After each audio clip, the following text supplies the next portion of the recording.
Welcome CBSE physics. तो case study का अच्छा क्वेश्चन है Bohr model of hydrogen atom से 2005 में। हाइड्रोजन एटम के चारों इलेक्ट्रॉन रिवॉल्व करता है, उसके पास काइनेटिक एनर्जी है, पोटेंशियल एनर्जी। तो ये सारे कॉन्सेप्ट हमें पता हैं।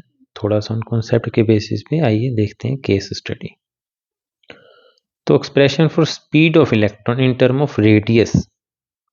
तो यहाँ जैसे मैंने दिखाया है बच्चों कि सेंट्रीपिटल फोर्स चाहिए कूलम्ब घूमने के लिए सर्कुलर पाथ में, और द्वैता कौन है, इलेक्ट्रोस्टैटिक अट्रैक्शन।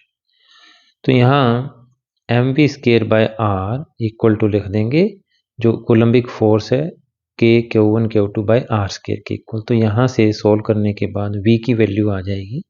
हमें फाइंड आउट करनी है जो इलेक्ट्रॉन घूम रहा है वेलोसिटी v से इन टर्म ऑफ रेडियस। तो के ई स्क्वायर ये सोल्व करके आ जाएगा एम आर का रूट सारे का। तो ऑप्शन सी।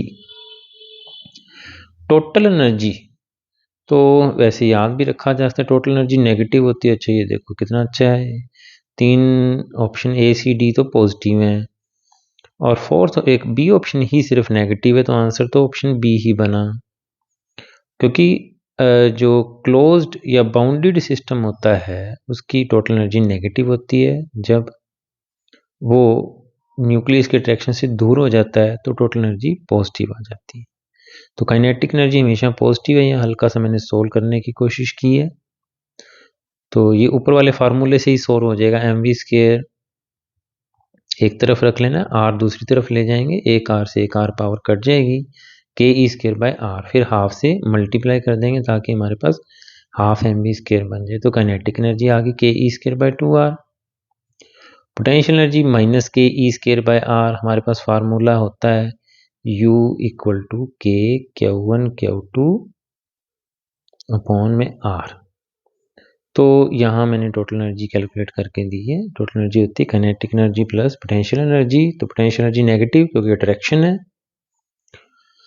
और काइनेटिक एनर्जी पॉजिटिव। ऐड कर दिया, आंसर आ गया minus k e square bye 2। और तो ऑप्शन बी तो चलो अपन ने पहले सोच ही लिया था, एग्जैक्टली अपन कैलकुलेशन भी कर लें। एक इलेक्ट्रॉन जंप किया हायर लेवल से लोअर लेवल पे और कोई वेवलेंथ 500 नैनोमीटर एमिट करता है, तो पता लगाओगी उसकी टोटल एनर्जी में कितना चेंज आया और काइनेटिक एनर्जी में।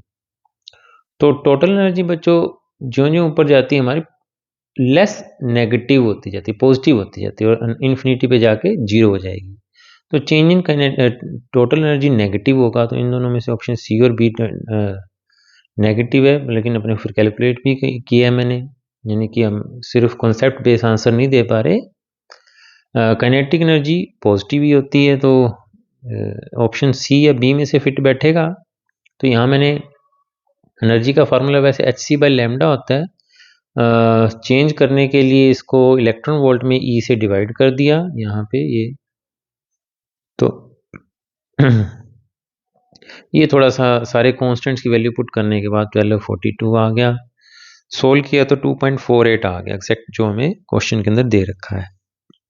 तो 2.48 electron volt change in kinetic energy है, नेगेटिव होगी क्योंकि हायर लेवल से लोअर लेवल पर आया है, इलेक्ट्रॉन जंप किया है।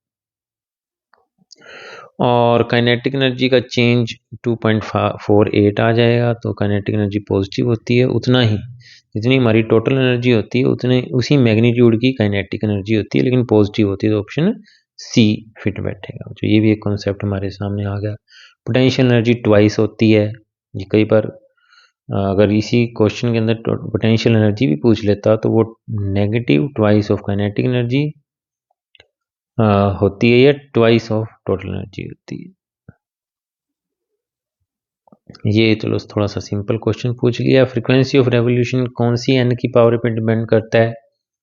तो टाइम पीरियड तो n की पावर 3 पे डिपेंड करता है, और फ्रीक्वेंसी इन्वर्सली प्रोपोर्शनल होगी टाइम पीरियड के, तो वो n की power inversely proportional to n की पावर -3 पे डिपेंड करेगी। तो ऑप्शन डी। ये अच्छा क्वेश्चन है 2 नंबर के लिए। उसने पहले ये कहा कि इलेक्ट्रॉन जब ट्रांजिशन किया तो -3 पॉइंट इलेक्ट्रॉन वोल्ट स्टेट से ग्राउंड स्टेट में आया, यानी कि n=1 में आया, लेकिन ऊपर वाली स्टेट कौन सी उसने जानबूझ के क्लियर नहीं किया। वैसे हमें पता तो होता है कि n=2 के लिए एनर्जी है, तो मैंने जनरली थोड़ी सी कैलकुलेशन भी करके दे दी। n=2 के लिए -3.4 इलेक्ट्रॉन वोल्ट होती है एनर्जी, टोटल एनर्जी, यानी कि पहले हिस्से से हमें पता लगा कि इलेक्ट्रॉन जो जंप किया n=2 to 1 और रेडियस में कितना चेंज आया। तो nth ऑर्बिट की रेडियस जो होती है directly proportional to n square होती है, और a नोट हमारा बोहर कांस्टेंट, बोहर की रेडियस कहलाता है, इन्होंने दे रखा है radius of orbit ground state. तो मैंने ये चीज़ देखी नहीं, लेकिन मैंने अपने हिसाब से कैलकुलेशन कर दी, R2 माइनस R1 कर दिया, 0.53 इंटू 3, आंसर आ गया 5 ये चेंज इन रेडियस है बच्चों, 1.59 आंगस्ट्रॉम। तो थैंक यू बच्चों, 5-6 मिनट में अपने 5 क्वेश्चन कर लिए। इसकी PDF मैं शेयर कर दूंगा नीचे डिस्क्रिप्शन बॉक्स में। चैनल सब्सक्राइब कर लें बेटा। Thank you.